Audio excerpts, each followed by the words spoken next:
വറഹ്മത്തുള്ളാഹി വബറകാതുഹു. അസാർ മീഡിയയുടെ പുതിയൊരു എപ്പിസോഡിലേക്ക് എല്ലാവർക്കും ഹൃദയം നിറഞ്ഞ സ്വാഗതം. പ്രിയമുള്ളവരെ, കുതുബ് മിനാറിന്റെ കാഴ്ചകളൊക്കെ കണ്ട് മടങ്ങി വരുന്ന വഴിയിലാണ് ഈ സിയാറത്ത് കേന്ദ്രത്തിലേക്ക് നമ്മൾ വന്നിരിക്കുന്നത്. ബഹുമാനപ്പെട്ട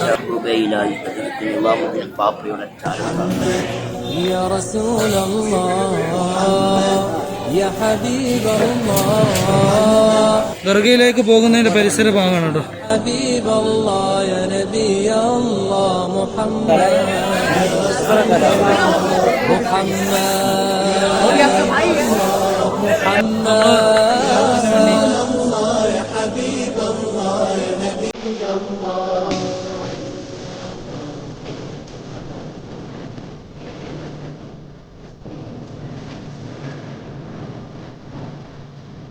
ദർഗയിലേക്ക് നടന്നു പോകേണ്ടിരിക്കുക കേട്ടോ.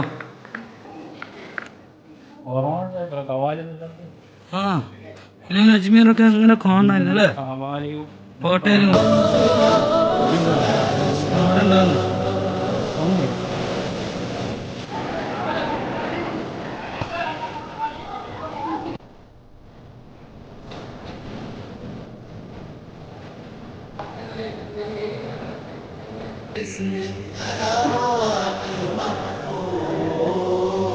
وبصار أمه لا بغى كيف البصار يا سيدي يا سيدي واللي عجزناك ما محمد صلى الله عليه وسلم وإلى عبد الله وإلى عبد أمير القصر وإلى عبد الخير وجهة الخالد الفاتحة. أعوذ بالله من الشيطان الرجيم. بسم الله الرحمن الرحيم. الحمد لله رب العالمين الرحمن الرحيم مالك يوم الدين. اللهم لا مفاتيح الفتاه مضيا ولا يبدئ. بسم الله الحمد لله والصلاة والسلام على رسول الله وعلى آله الفائزين من الله وبعد. അല്ലാഹുവിന്റെ വലിയ അനുഗ്രഹത്താൽ നമ്മൾ ഡൽഹിയിലെത്തി. മഹാനായ മെഹബൂബെ ഇലാഹി ഹസ്രത്ത് നിസാമുദ്ദീൻ തങ്ങളുടെ ചാരത്താണ് നമ്മളുള്ളത്. അവിടുത്തെ സിയാറത്തിന് വേണ്ടി തയ്യാറായിരിക്കുകയാണ്. ഇന്ത്യ രാജ്യത്ത് തന്നെ മഹാനായ അജ്മീർ ഖാജ തങ്ങൾ കഴിഞ്ഞാൽ ഏറ്റവും കൂടുതൽ ജനങ്ങളിടയിൽ അറിയപ്പെടുകയും പ്രശസ്തിയുള്ള വ്യക്തിയാണ് മഹാനായ മെഹബൂബെ ഇലാഹി ഹസ്രത്ത് നിസാമുദ്ദീൻ തങ്ങൾ. നമുക്കറിയാം, ഈ പ്രദേശത്തിന്റെ പേര് തന്നെ ഹസ്രത്ത് നിസാമുദ്ദീൻ. ഹസ്രത്ത് നിസാമുദ്ദീൻ നാടിന്റെ പേര്, ഡൽഹിയുടെ മേഖലയുടെ പേര് തന്നെ ഹസ്രത്ത് നിസാമുദ്ദീൻ. ഇതിന്റെ പേര് നേരത്തെ റിയാസ്പൂർ എന്നാണ്. ഈ സ്ഥലത്തിന്റെ പേര് റിയാസ്പൂർ എന്നായിരുന്നു പഴയ കാലത്ത്. പിന്നീട് നിസാമുദ്ദീൻ തങ്ങളുടെ പേരിൽ അറിയപ്പെട്ടു. ഇവിടുത്തെ വലിയ റെയിൽവേ സ്റ്റേഷൻ ഹസ്രത്ത് നിസാമുദ്ദീൻ. നമ്മളെ നാടുകളിലൊക്കെ ദിവസേന കേൾക്കുന്ന അനൗൺസ്മെന്റ് ആണ് ഹസ്രത്ത് നിസാമുദ്ദീൻ ഓരോ റെയിൽവേ സ്റ്റേഷൻ. ആ രീതിയിൽ ഇന്ത്യയിൽ വളരെ പ്രശസ്തനായ വ്യക്തിയാണ് മഹാനായ മെഹബൂബെ ഇലാഹി ഹസ്രത്ത് നിസാമുദ്ദീൻ. അവരുടെ ചാരത്താണ് ഹസ്രത്ത് നിസാമുദ്ദീൻ തങ്ങളുടെ കുടുംബം. അവരുടെ വല്യപ്പ സയ്യിദ് അലി അൽ ബുഖാരി. അവര് ബുഖാറയിൽ നിന്ന് നേരത്തെ നമ്മൾ പതിവായിച്ച മഹാനായ ഷംസുദ്ദീൻ ഇൽത്തുമിഷിന്റെ ഭരണകാലത്ത് ബുഖാറയിൽ നിന്ന് ഇന്ത്യ രാജ്യത്തിലേക്ക് താമസം മാറ്റിയ കുടുംബമാണ് മഹാനായ സയ്യിദ് അലി അൽ ബുഖാരി. ആ സയ്യിദ് അലി അൽ ബുഖാരിയുടെ മകൻ സയ്യിദ് അഹ്മദ് അൽ ബുഖാരി, അതാണ് അവന്റെ പിതാവ് മഹാനായ ഹസ്രത്ത് നിസാമുദ്ദീൻ. അവരുടെ താമസം ബദൗണിലായിരുന്നു.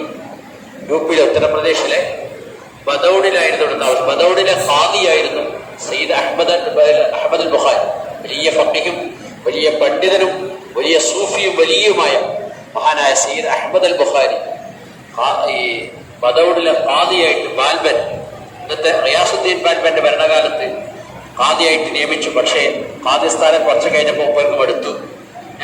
ഇവിടെ ആത്മീയ പ്രവർത്തനത്തിനും മൂപ്പരുടെ ആത്മീയ നിരക്ക് ഖാദിസ്ഥാനം തടസ്സമാണെന്ന് കണ്ടിട്ട് അവസാനം ഖാദിസ്ഥാനം ഒഴിവായി.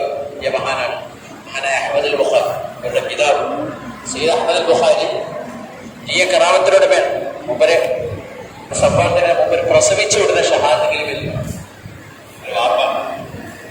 പ്രസവിച്ച് ഷഹാദെങ്കിലും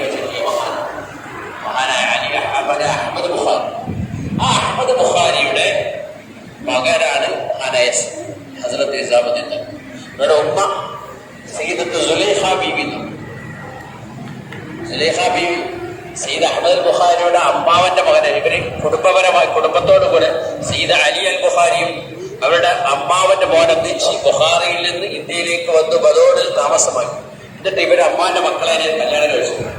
സയ്യിദ് സുലൈഖ ബീവിയെ സയ്യിദ് അഹ്മദ് അൽ ബുഖാരിയുടെ അമ്മാവന്റെ മകളാണ്. അവർ തമ്മിൽ വിവാഹം നടന്നു.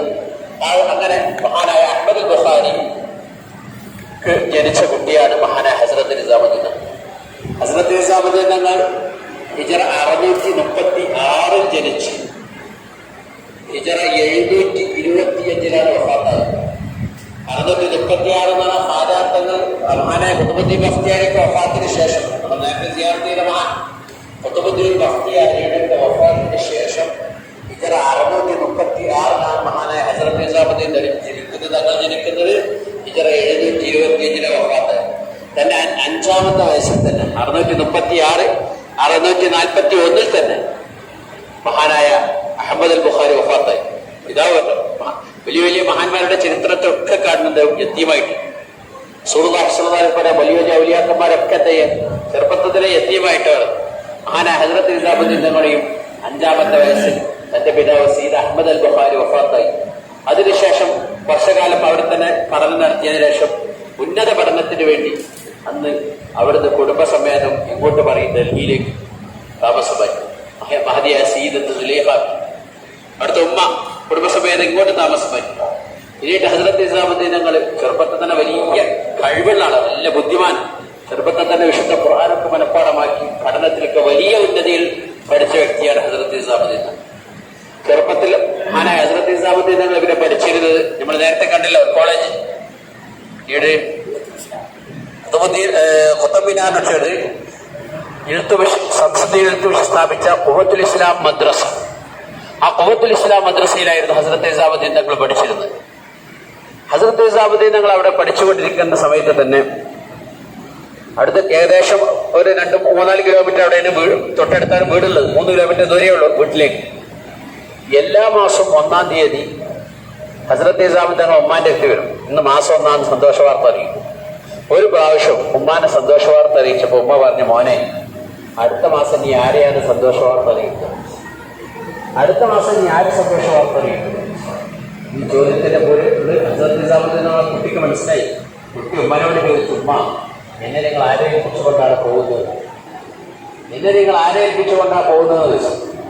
അങ്ങനെ കുട്ടി നേരെ കോളേജിലേക്ക് തന്നെ തിരിച്ചു വന്നു.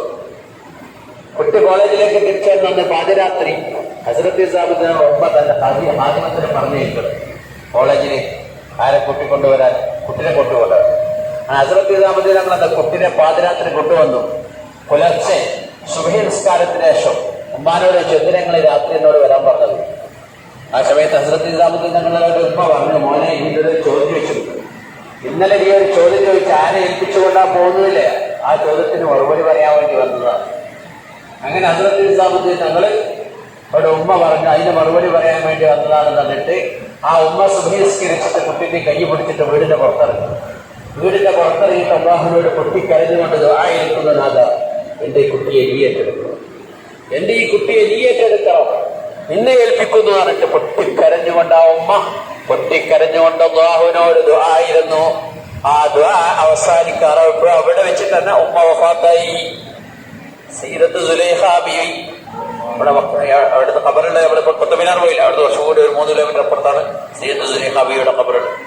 സയ്യിദ് സുലൈഖ ബീവി വഫാത്തായി. വാപ്പ ചെറുപ്പത്തിൽ വെച്ചു, ഉമ്മയും വഫാത്തായി. അങ്ങനെ അല്ലാഹ് ആ ഉമ്മാന്റെ സ്വന്തം വഫാത്തിന്റെ തൊട്ടു മുമ്പുള്ള ആ വലിയ ദുആ, ആ ദുആയാണ് ഹസ്രത്ത് നിസാമുദ്ദീൻ തങ്ങളെ വലിയ ഉന്നതിയിലും വളർച്ചയിലും എത്തിച്ചു. അതിനുശേഷം മഹാനവറുകൾ ഖുവത്തുൽ ഇസ്ലാം മദ്രസയിൽ പഠനം പൂർത്തിയാക്കി. ഖുവത്തുൽ ഇസ്ലാം മദ്രസ എന്നാണ് അന്നത്തെ ഏറ്റവും വലിയ ഉയർന്ന കോളേജാണ്, ഉയർന്ന പഠനം കോളേജ്.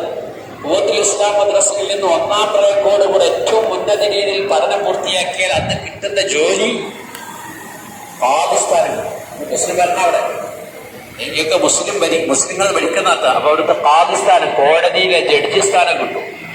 ഉന്നത രീതിയിൽ പഠനം പൂർത്തിയാക്കി. അങ്ങനെ ഖാദിസ്ഥാനത്തിലുള്ള എല്ലാ പഠനവും പൂർത്തിയാക്കിയപ്പോൾ ഖാദിസ്ഥാനത്തിന് വേണ്ടി താല്പര്യം പ്രകടിപ്പിച്ചപ്പോൾ അന്ന് ഹസ്രത്ത് നിസാമുദ്ദീൻ പഠിക്കുമ്പോൾ അവരെ തൊട്ടടുത്ത് തന്നെ മഹാനായ നജ്മുദ്ദീൻ മുത്തവക്കൽ റഹ്മത്തുള്ളാഹി മഹാനവർ നജ്മുദ്ദീൻ മുത്തവക്കൽ എന്ന വലിയ മഹാൻ അവരുടെ അടുക്കൽ താമസമുണ്ട്. അവരുടെ എപ്പോഴും പോകും ഹസ്രത്ത് നിസാമുദ്ദീൻ. അവരുടെ ഉപദേശം സ്വീകരിക്കുകയും അവരുടെ കാര്യങ്ങൾ ചെയ്തിട്ട് കാര്യങ്ങൾ ചെയ്യാറുള്ളൂ. അങ്ങനെ ഹസ്രത്ത് നിസാമുദ്ദീൻ തങ്ങളോട് നജ്മുദ്ദീൻ മുത്തവക്കൽ പറഞ്ഞു, നിങ്ങൾ പാതയാവണ്ട, നിങ്ങളെ ഞാൻ മറ്റൊരു സ്ഥലത്തേക്ക് അയക്കാമെന്ന്. മറ്റൊരു സ്ഥലത്തേക്ക് അയക്കാമെന്ന് പറഞ്ഞു. എങ്ങോട്ടാ പോകുന്നത്? മഹാനായ ബാബാ ഫരീദ് ഗഞ്ചി ശക്കർ. ബാബാ ഫരീദ് ഗഞ്ചി ശക്കറിന്റെ സഹോദരനാണ് നജ്മുദ്ദീൻ മുത്തവക്കൽ. നജ്മുദ്ദീൻ മുത്തവക്കൽ എന്നവിടെ അന്നുള്ള വലിയ മഹാനായ ബാബാ ഫരീദ് ഗഞ്ചി ശക്കറിന്റെ സഹോദരനാണ്. ബാബാ ഫരീദിന്റെ അടുക്കലേക്ക് പോവാൻ ബാബാ ഫരീദ് ഗഞ്ചി ശക്കർ ആരാന്ന് ചോദിച്ചാല് നേരത്തെ നമ്മൾ സിയാറത്ത് ചെയ്ത മഹാനായ ഖുതുബുദ്ദീൻ ബഖ്തിയാരി ഉണ്ടല്ലോ. ഖുതുബുദ്ദീൻ ബഖ്തിയാരി കാക്കിൻ ദഹ്ലിയുടെ ഏറ്റവും പ്രധാനപ്പെട്ട ശിഷ്യനും ഏറ്റവും പ്രധാനപ്പെട്ട ഖലീഫയുമാണ് മഹാനായ ബാബാ ഫരീദ് ഗഞ്ചി ശക്കർ. ഹാജാ തങ്ങളുടെ പ്രധാന ഖലീഫ ഖുതുബുദ്ദീൻ ബഖ്തിയാരി കാക്കി. ഖുതുബുദ്ദീൻ ബഖ്തിയാരി കാക്കി തങ്ങളുടെ ഖലീഫയാണ് ബാബാ ഫരീദ് ഗഞ്ചി ശക്കർ. മഹാനവർ മൂന്നാളും ഒരേ സമയത്ത് ജീവിച്ചിട്ടുണ്ട്. ഇവിടെ തന്നെ നമ്മുടെ ബഹ്റോളിൽ നിന്ന് ഏകദേശം 2 കിലോമീറ്റർ അപ്പുറത്ത് പോയിട്ട് ഒരു പള്ളിയുണ്ട്. ആ പള്ളിയുടെ പ്രത്യേകത എന്താണെന്ന് ചോദിച്ചാല് 3 മഹാന്മാരും നിസ്കരിച്ച സ്ഥലം. 3 സ്വത്തുണ്ട്, അടയാളുണ്ട്. 3 മഹാന്മാർ നിസ്കരിച്ച സ്ഥലം. അതൊക്കെ ഹാജാ തങ്ങളും ഖുതുബുദ്ദീൻ ബഖ്തിയാരി തങ്ങളും ബാബാ ഫരീദ് ഗഞ്ചി ശക്കർ 3 ആളും കൂടി നിസ്കരിച്ച പള്ളിയൊക്കെ മസ്ജിദുൽ ഔലിയ എന്ന പേരാണ്. പള്ളിന്റെ പേരാണ് മസ്ജിദുൽ ഔലിയ. അപ്പൊ ഹാജാ തങ്ങളുടെ കാലത്ത് തന്നെ ബാബാ ഫരീദ് ഗഞ്ചി ശക്കർ ആര് ശിഷ്യനാണ്? ഖുതുബുദ്ദീൻ ബഖ്തിയാരിയുടെ ശിഷ്യനാണ്. ശിഷ്യനെ പറ്റി ഹാജാ തങ്ങൾ വലിയ ഉയർച്ച, ബാബാ ഫരീദ് വലിയ ആളാണെന്ന് ഹാജാ തങ്ങൾ പറഞ്ഞിട്ടുണ്ട്. ആ ബാബാ ഫരീദ് ഗഞ്ചി ശക്കറിന്റെ ശിഷ്യനാണ് ആര്? ഹസ്രത്ത് നിസാമുദ്ദീൻ. അതായത് മഹാനായ നജ്മുദ്ദീൻ മുത്തവക്കൽ എന്ന ബാബാ ഫരീദ് ഗഞ്ചി ശക്കറിന്റെ അനിയന്റെ നിർദ്ദേശപ്രകാരം ഹസ്രത്ത് നിസാമുദ്ദീൻ തങ്ങളെ കൊണ്ടുപോവുകയാണ് മഹാനായ ബാബാ ഫരീദ് ഗഞ്ചി ശക്കറിന്റെ അടുത്തേക്കുള്ള. അവിടുത്തെ ആത്മീയമായ തർബിയത്തും ആത്മീയമായ ശിക്ഷണത്തിലുമാണ് പിന്നീട് വളർന്നത്. നീണ്ട 20 വർഷക്കാലം പലപ്പോഴായിട്ട് ബാബാ ഫരീദ് ഗഞ്ചി ശക്കറിന്റെ അടുത്ത് പോവും, തിരിച്ച് ഡൽഹിയിൽ വരും.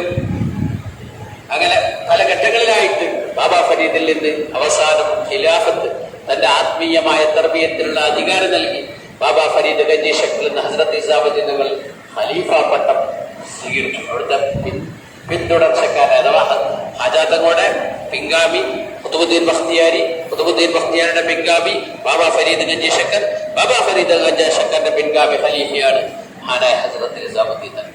ഹസ്രത്ത് നിസാമുദ്ദീൻ തങ്ങൾ ഡൽഹിയിൽ താമസിക്കുമ്പോൾ ആദ്യകാലത്ത് വലിയ പട്ടിണിയായിട്ട് വളരെ വിഷമിച്ചിട്ട് ഒരു ദിവസങ്ങളൊക്കെ ഇടയ്ക്ക് ചെറിയ റൊട്ടിക്കട്ടിങ് കൃഷികളൊക്കെ വളരെ ബുദ്ധിമുട്ടായിട്ട് ജീവിച്ചിട്ടുണ്ട് ഹസ്രത്ത് നിസാമുദ്ദീൻ. പിന്നീട് ഹസ്രത്ത് നിസാമുദ്ദീൻ തങ്ങൾ പ്രശസ്തനായി. ജനങ്ങളൊക്കെ ഹസ്രത്ത് നിസാമുദ്ദീൻ തങ്ങളിലേക്ക് ഒഴുകി. സമ്പന്നർ കണ്ടമാന സദഖ നൽകാൻ തുടങ്ങി, ഹദിയ നൽകാൻ തുടങ്ങി. പിന്നീട് വലിയ ഖാൻഗാഹ് ഉണ്ടാക്കി. അത് 100 കണക്കിന് ആളുകൾക്ക് ഭക്ഷണം കൊടുക്കുന്ന കേന്ദ്രമായി മാറി ഹസ്രത്ത് നിസാമുദ്ദീൻ തങ്ങളുടെ കേന്ദ്രം. ഒരു കാലത്ത് പട്ടിണിക്കിടന്ന് ജീവിച്ച ഹസ്രത്ത് നിസാമുദ്ദീൻ തങ്ങളുടെ കേന്ദ്രം പിന്നീട് ഒരുപാട് പാവപ്പെട്ടവരുടെ അഭയ കേന്ദ്രമായി, ഒരുപാട് ആളുകൾക്ക് ഭക്ഷണം കൊടുക്കുന്ന കേന്ദ്രമായി. അപ്പോഴും ഹസ്രത്ത് നിസാമുദ്ദീൻ ഭക്ഷണം കഴിക്കൂല. വളരെ ചെറിയ, മിക്കവാറും ദിവസങ്ങളിൽ നോമ്പായിരിക്കും. ആ നോമ്പ് തുറക്കാൻ ചെറിയ റൊട്ടി കഷ്ണം മാത്രം കഴിച്ചിട്ടായിരുന്നു ഈ വലിയ സാഹചര്യത്തിൽ പോലും ഹസ്രത്ത് നിസാമുദ്ദീൻ തങ്ങൾ ജീവിച്ചിരുന്നു. ഹസ്രത്ത് നിസാമുദ്ദീൻ തങ്ങൾ പിന്നീട് പാവപ്പെട്ടവരുടെ അത്താണിയുമായി, പാവങ്ങളുടെ അഭയ കേന്ദ്രമായി ഹസ്രത്ത് നിസാമുദ്ദീൻ. എങ്കിലും ഹസ്രത്ത് നിസാമുദ്ദീൻ തങ്ങൾക്ക് ഒരു സ്വഭാവമുണ്ട്. പാവപ്പെട്ടവർക്കൊരു അഭയകേന്ദ്രം. പക്ഷെ അന്ന് ഭരണം നടത്തുന്ന ഭരണാധികാരികൾ, അലാവുദ്ദീൻ ഖിൽജി തുടങ്ങിയ ഭരണാധികാരികൾ, ഈ ഭരണാധികാരികളുടെ മോശപ്പെട്ട പ്രവർത്തനം കാരണമായിട്ട് അവരോട് വെറുപ്പായിട്ട് ഹസ്രത്ത് നിസാമുദ്ദീൻ തങ്ങൾക്ക്. അതുകൊണ്ട് തന്നെ ഭരണാധികാരികളെ കാണാൻ അനുവദിക്കൂല. അന്നത്തെ ഇന്ത്യ ഭരിക്കുന്ന വലിയ സുൽത്താന്മാര് നിസാമുദ്ദീൻ തങ്ങളിലേക്ക് വരാൻ സമ്മതം ചോദിച്ചാൽ കൊടുക്കൂല. അതേസമയത്ത് പാവപ്പെട്ടവർക്ക് എപ്പോ പോയിട്ട് സങ്കടം പറയാം. ഒരിക്കൽ അലാവുദ്ദീൻ ഖിൽജി കുറെ സമ്മാനം കൊടുത്തയച്ചിട്ട് പറഞ്ഞു, കൊണ്ടുവന്ന ആള് പറഞ്ഞു, രാജാവുകളെ കാണാൻ വരുന്നുണ്ട്, അതിന്റെ മുൻകൂടിയായിട്ട് അത് സമ്മാനം നടന്നു. ആ സമയത്ത് ഈ സമ്മാനം കിട്ടി. സമ്മാനം മുഴുവൻ എന്ത് ചെയ്തു? പാവപ്പെട്ടവർക്ക്, തന്റെ ചുറ്റുപാടിന്റെ പാവങ്ങൾക്ക് കൊടുത്തപ്പോഴാണ് കൊണ്ടുവന്ന ആൾ പറഞ്ഞു, രാജാവുകളെ കാണാൻ വരണ്ട, അതിനൊപ്പാണ് എന്നെ കാണാൻ വരണ്ട, രാജാവിനെ കാണാൻ വരണ്ടാണ്. അപ്പൊ എന്താ സമ്മാനം തിരിച്ചു കൊടുക്കേണ്ടിയിരുന്നത്? അതിന് പറഞ്ഞ മറുപടി എന്താ അറിയോ? ഇത് പാവങ്ങളെ സ്വത്താണ്, ഇത് പാവപ്പെട്ടവരുടെ സ്വത്താണ്, അത് അവർ കൊടുത്തിട്ടുണ്ട്, അതിന് വലിയൊന്നിന്റെ കാണാൻ പറ്റാതെ. അങ്ങനെ അന്നത്തെ രാജാക്കന്മാർക്ക് മുഖം കൊടുക്കൂല, അനുവദിക്കുമായിരുന്നില്ല ഹസ്രത്ത് നിസാമുദ്ദീൻ തങ്ങൾ. അതുകൊണ്ട് തന്നെ അന്നത്തെ ഭരണാധികാരികൾക്ക് ഹസ്രത്ത് നിസാമുദ്ദീൻ തങ്ങളോട് ഉറപ്പായിരുന്നു, മാനസികമായിട്ട് ഉറപ്പായിരുന്നു. അങ്ങനെ അലാവുദ്ദീൻ ഖിൽജി ഇവിടെ ഭരണ ഈ പള്ളിയൊക്കെ അലാവുദ്ദീൻ ഖിൽജി ഉണ്ടാക്കിയാണ്. അലാവുദ്ദീൻ ഖിൽജി ഭരണകാലത്ത് ഉണ്ടാക്കിയ ഖിൽജി മസ്ജിദാണ്. അലാവുദ്ദീൻ ഖിൽജിയുടെ ഭരണശേഷം അദ്ദേഹത്തിന്റെ മൂന്നാമത്തെ പുത്രൻ ഖുത്ബുദ്ദീൻ മുബാറക് ബാദ്ഷായാണ് ഭരണത്തിൽ വന്നത്. ഖുത്ബുദ്ദീൻ മുബാറക് ബാദ്ഷാ ഒരു യാത്രയിൽ വെച്ച് ഹസ്രത്ത് നിസാമുദ്ദീൻ തങ്ങളെ കണ്ടുമുട്ടി. പക്ഷെ ഹസ്രത്ത് നിസാമുദ്ദീൻ തങ്ങളെ മെയിൻറ്റെയിൻ ചെയ്തില്ല. അയാൾ വലിയ സുൽത്താനല്ല, ഇവിടുത്തെ വലിയ ഭരണാധികാരിയല്ലേ, അയാൾ നിസാമുദ്ദീൻ തങ്ങളെ മെയിൻറ്റെയിൻ ചെയ്തില്ല. അതിനയാൾക്ക് ദേഷ്യപ്പിടിച്ചു. അയാളൊരു പ്രഖ്യാപനം നടത്തി. ഡൽഹിയിലുള്ള മുഴുവൻ പണ്ഡിതന്മാരും എല്ലാ മാസവും 1-ാം തീയതി എന്റെ ദർബാറിൽ വന്ന് എന്നെ അഭിവാദ്യം ചെയ്യണം. എല്ലാ മാസവും 1-ാം തീയതി എന്റെ ദർബാറിൽ വന്ന് എന്നെ അഭിവാദ്യം ചെയ്യണമെന്ന് നിസാമുദ്ദീൻ തങ്ങൾ ഉദ്ദേശിച്ചുകൊണ്ടാണ് ഖുത്ബുദ്ദീൻ മുബാറക് ബാദ്ഷാ പ്രഖ്യാപനം നടത്തി. ഡൽഹിയിലെ പണ്ഡിതന്മാർ മുഴുവൻ എല്ലാ മാസവും 1-ാം തീയതി ഖുത്ബുദ്ദീൻ മുബാറക് ബാദ്ഷായുടെ ദർബാറിൽ പോയി അഭിവാദ്യം ചെയ്യാൻ തുടങ്ങി. പക്ഷെ ആര് പോയില്ല? ഹസ്രത്ത് നിസാമുദ്ദീൻ തങ്ങൾ പോയില്ല. ഖുത്ബുദ്ദീൻ മുബാറക് ബാദ്ഷാ എന്ന അന്നത്തെ രാജാവിന് ദേഷ്യം പിടിച്ചു.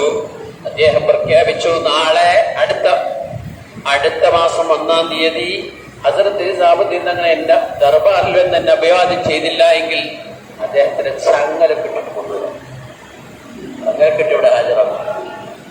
ആ അടുത്ത മാസം 1-ാം തീയതിയായി. പക്ഷെ ആര് പോയില്ല? ഹസ്രത്ത് നിസാമുദ്ദീൻ തങ്ങള് അവയ്ക്ക് പോയില്ല, മെയിൻറ്റെയിൻ ചെയ്തില്ല.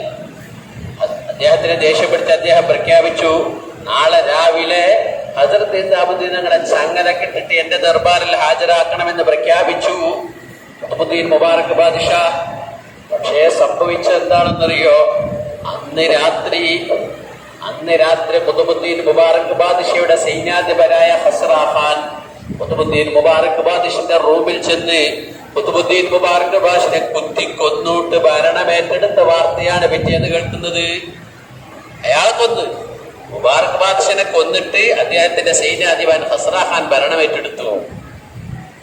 ആർക്കൊന്നും പറ്റിയില്ല, നിസാമുദ്ദീൻ തങ്ങൾക്കൊന്നും പറ്റിയില്ല. പറ്റിയ ആർക്കാണ്? ഖുത്ബുദ്ദീൻ മുബാറക് ബാദ്ഷാ എന്ന ഭരണാധികാരി, ആളെ മരണപ്പെട്ടു.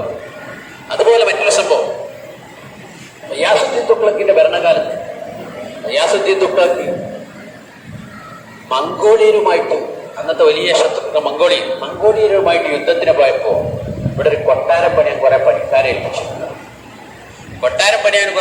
ഏൽപ്പിച്ചു. അപ്പൊ ഹസ്രത്ത് നിസാമുദ്ദീൻ തങ്ങൾ അവരോട് പറഞ്ഞു, അപ്പൊ അന്ന് ഡൽഹിയിൽ വെള്ളത്തിന് വല്ലാതെ ക്ഷാമായപ്പോ ഹസ്രത്ത് നിസാമുദ്ദീൻ തങ്ങൾ പറഞ്ഞ പണിക്കാരെ വിളിച്ചിട്ട് പറഞ്ഞു, ഇപ്പൊ വേണ്ടതിന് കൊട്ടാരല്ല ആവശ്യം, വെള്ളമാണ് ആവശ്യം. നിങ്ങളൊരു കുളം കുഴിക്കണം, ഞങ്ങളെ വെള്ളത്തിന് പരിഹാരം കാണണം എന്ന് പറഞ്ഞിട്ട് ആ പണിക്കാരൻ കൊണ്ട് വലിയ കുളം കുഴിപ്പിച്ചു. കണ്ടില്ല? വലിയ കുളം കണ്ടില്ല? അടുത്തുള്ളത് വലിയ കുളം കണ്ടല്ലോ, വലിയ കുളം കുഴിപ്പിച്ചു.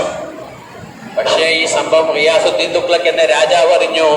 അദ്ദേഹത്തിന് ദേഷ്യം പിടിച്ചു. ഞാൻ എന്റെ പണിക്കാരെ ഏൽപ്പിച്ചത് കൊട്ടാരം പണിയാനാണ്, ആദ്യം നിർത്തിവെച്ച് ഹസ്രത്ത് നിസാമുദ്ദീൻ കുളം കൊഴിപ്പിച്ചെങ്കിൽ ആ പണിക്കാരെയും ഹസ്രത്ത് നിസാമുദ്ദീൻ തങ്ങളെ ഞാൻ തിരിച്ച് നാട്ടിലേക്ക് വന്നാൽ കടുത്ത ശിക്ഷ നൽകുമെന്ന് ഗിയാസുദ്ദീൻ തുഗ്ലക്ക് പ്രഖ്യാപിച്ചു.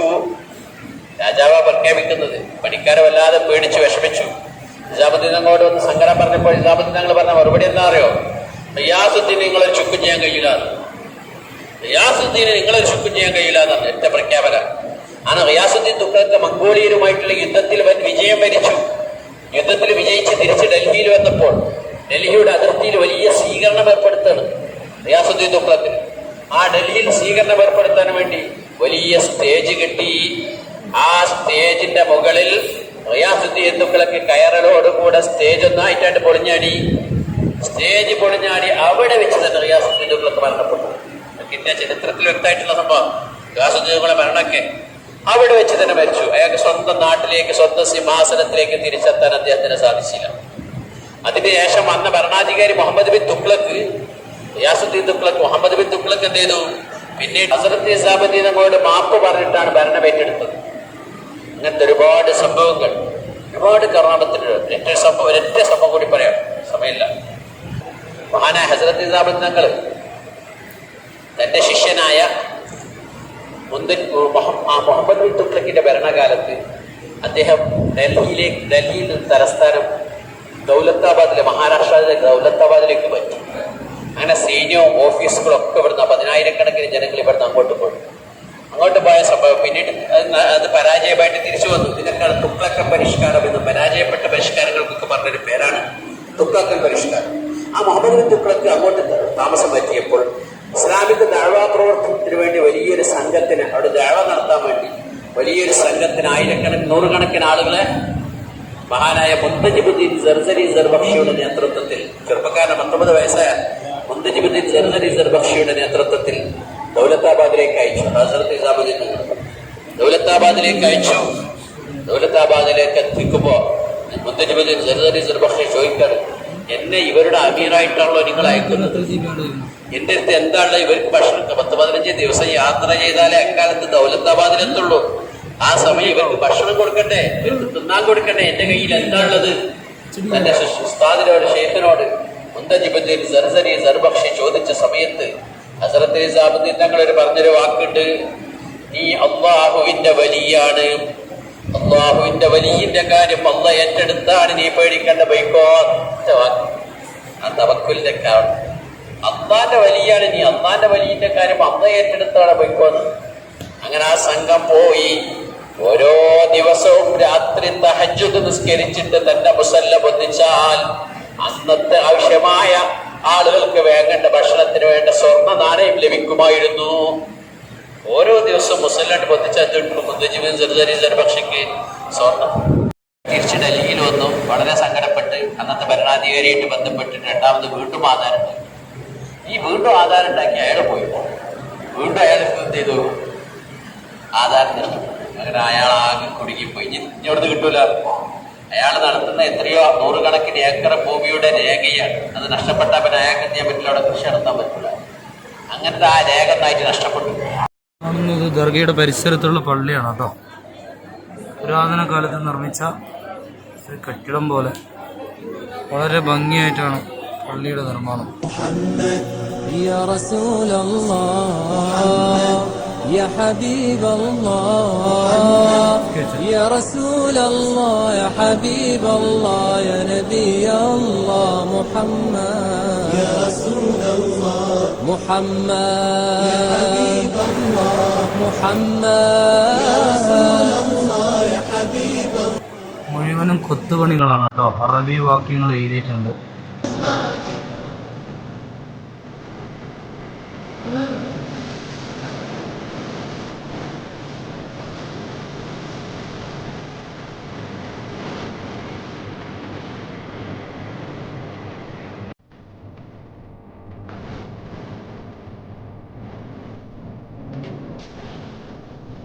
بسم الله الرحمن الرحيم الحمد لله رب العالمين الرحمن الرحيم مالك يوم الدين إياك نعبد وإياك نستعين اهدنا الصراط المستقيم صراط الذين أنعمت الحمد لله الحمد لله الحمد لله رب العالمين حتى يوافي نحو ويكافئ مزيدا اللهم صل على سيدنا محمد وعلى آل سيدنا ومولانا محمد جميع الخاتات والفاقر والذكر يا الله نوريات الميوان مهان مال مهدوك والذكر يا الله وليت محبوب إلهي مهانا يدركني ومدير فاطر والذكر يا الله മഹാനവരുടെ ഏറ്റവും വലിയ ജിസ്മിയ കവിയും വലിയ സാഹിത്യകാരുമായ അമീർ ഹുസൈൻ്റെ കബറാണ് മുമ്പിലുള്ളത്. അവിടെ സലാം പറഞ്ഞ ഇൻഷാല്ലാ യാത്രക്കാരെ ബന്ധപ്പെട്ട ഉസ്താദവരുകൾ ഇപ്പോൾ പറഞ്ഞ ആ ഒരു മഹാന്റെ ദർഗകളൊക്കെ നമുക്ക് വീക്ഷിക്കണം. അതിന് മുമ്പ് ഇവിടെയും ചില മക്ബറകളൊക്കെ കാണുന്നുണ്ട്. അല്ലാഹു ഈ മഹാന്റെ ബർക്കത്ത് കൊണ്ട് നമ്മുടെ സർവ്വമുറാദും ഹാസിലാക്കി തന്നെ അനുഗ്രഹിക്കുമാറാവട്ടെ. അസ്സലാമു അലൈക്കും യാ വലിയ.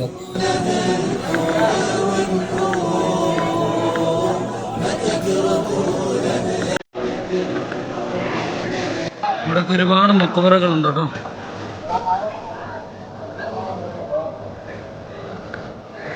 നമ്മുടെ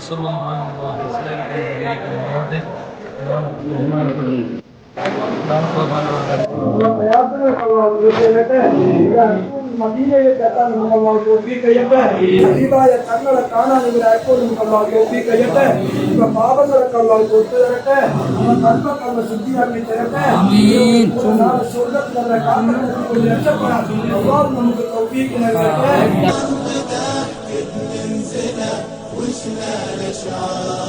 ദ്വാ കഴിഞ്ഞ് നമ്മൾ യാത്രക്കാർ ഇൻഷാ അല്ലാഹ് ഡൽഹി ജുമാ മസ്ജിദിലേക്ക് യാത്ര പോവുകയാണ്. നമ്മൾ ഇൻഷാ അല്ലാഹ് ഡൽഹി ജുമാ മസ്ജിദ് നബിയുടെ ആസാറുകളും കാരണം കാണാൻ വേണ്ടി പോവുകയാണ്.